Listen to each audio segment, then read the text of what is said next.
From Ohio, Mr. Boccieri is recognized. Thank you, Mr. Speaker. I yield myself as much time as I may consume. Gentleman is recognized.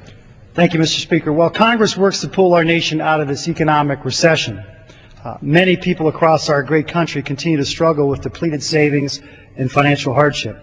But those financial challenges should not affect a person's individual constitutional rights and their ability to protect their family.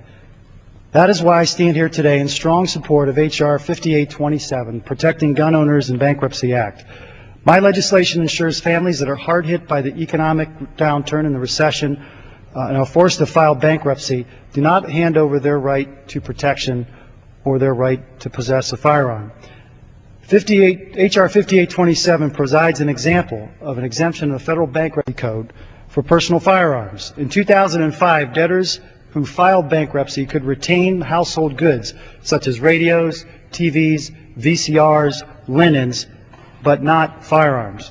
Currently, bankruptcy for gun owners not only means a possession of a family heirloom, but perhaps the inability for them to protect their own family. This means that families who file bankruptcy are left without this constitutionally provided right.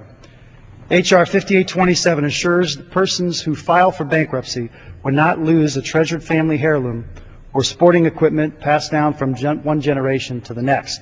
I happen to have a weapon that was passed down that my grandfather used in the Second World War, an M1 carbine rifle that is a family heirloom.